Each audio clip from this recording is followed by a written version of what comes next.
LEGO Star Wars is releasing so many new sets next year, and several of these leaks and rumors are related to The Mandalorian, including some new information about a UCS N1 starfighter.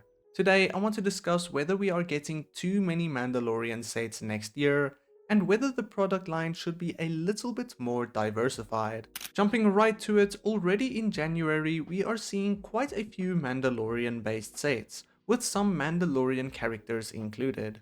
We are seeing a small $10 set including the Mandalorian, and this is said to be his minifigure from the UCS Razor Crest that is retiring at the end of 2025.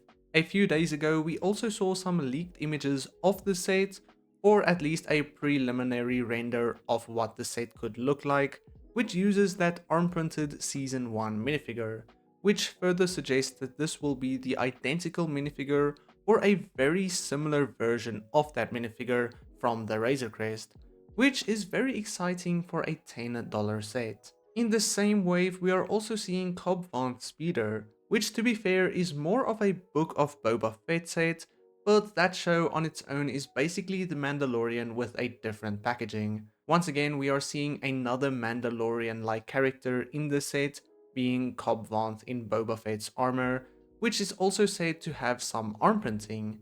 And then we are also seeing Cad Bane, which to many is the main attraction to this set.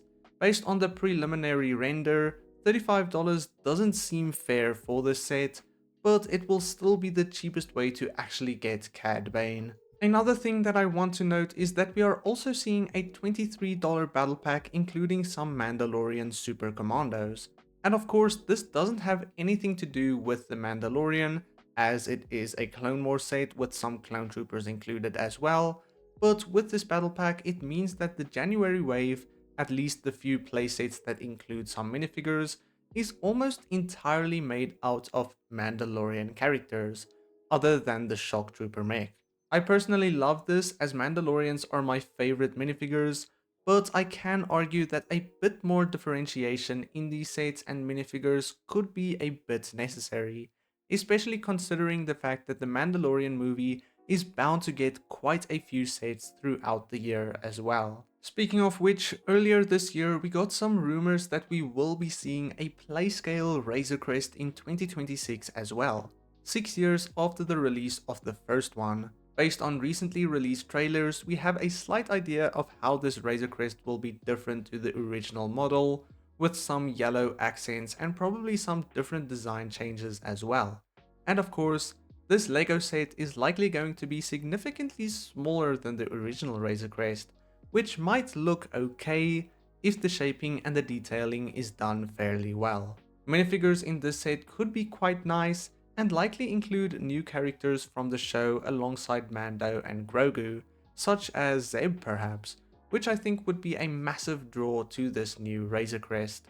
And then a brand new rumor that just surfaced a couple of days ago is that the Ultimate Collector set for May the 4th next year will also be from The Mandalorian, which will be the second UCS set from The Mandalorian to date, which on its own is quite incredible as none of the other shows or standalone movies ever got their own UCS sets. Of course, that is the Mandalorian N1 Starfighter, which is a fairly interesting idea as this will likely or hopefully be a more affordable UCS set in a similar or slightly larger scale than the first N1 Starfighter UCS set. However, already people are rather upset about this rumor, and the excitement doesn't seem as much as I actually expected it to be.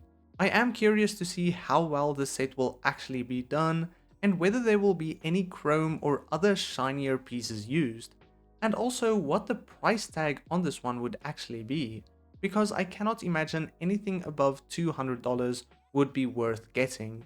The set will likely once again include the Mandalorian, just in case you don't have him already, and also Grogu, but it is said that this will include a new mold for this character. I think that is quite interesting, and if that is the case, I hope and expect that this mold will also be released in different Mandalorian sets throughout the next few years. I think a lot of people expected something different for this UCS set, such as the TIE Advanced or something like the Y-Wing, and seeing as this wave has so many Mandalorian sets, people might get tired of seeing the same minifigures and similar style sets over and over again. Moving on, we also have 5 to be announced Mandalorian and Grogu sets for the May wave next year. One of these could be that Razor Crest and the list just hasn't updated, I am not too sure. Anyway, the first set is retailing at $75 US with an undisclosed amount of pieces, and I have no idea what this could actually be or include. But I am hoping it is some Imperial based set maybe, that includes some good Imperial minifigures that could be relevant to the movie in some way. I think that would be quite nice between all the other Mandalorian heavy sets. Then we also have a $130 set with 1,200 pieces, and I reckon this one could perhaps be the Razor Crest, but based on that piece count it might be a fairly similar size to the previous Razor Crest as well, which of course would be nice, but I doubt that will actually happen. So in that way, this could easily be some other large vehicle present in the movie, or some other scene or building type of set. Once again, only time can tell for sure.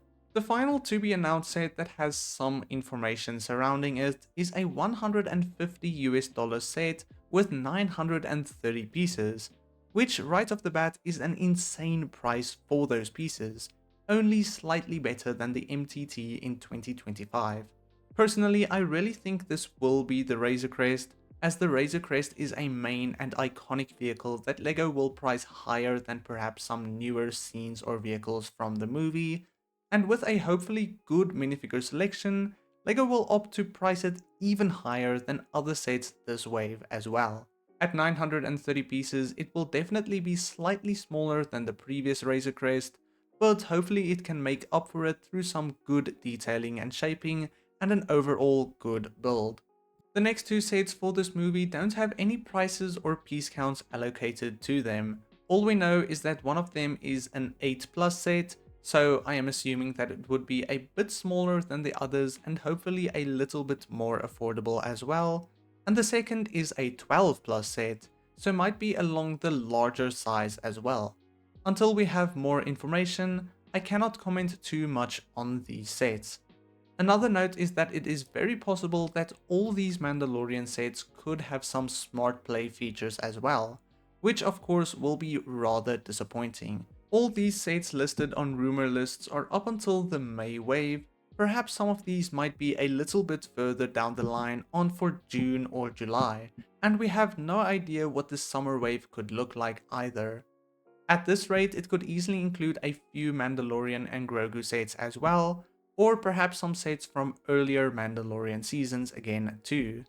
This year definitely seems to have a theme. However, is this actually a bad thing? It has been quite some time since a new movie has released that had a full wave dedicated to that movie, and The Mandalorian is also the only TV show other than perhaps Ahsoka that managed to release many different sets in different waves over the years, and find a lot of success through those sets. However, I think the fact that we are seeing a Mandalorian UCS set this year is a little bit much, and perhaps waiting a year or two just to see how the movie performs first might have been a better bet, because initially people don't seem too excited for this. But of course that could change once the movie comes out. Personally, I think a wave of Mandalorian sets isn't terrible. And if these are proper sets without too many smart play features, I am all for it, and I am very excited to see some new and unique sets for this brand new movie and part of Star Wars media. It also helps break away from the theme of so many clone trooper sets these last few years, which of course is also very nice, but diversification is always needed. Let me know down below what you think about these sets and whether you plan on getting any as soon as they release. Then I will see you all in the next one. God bless you and cheers.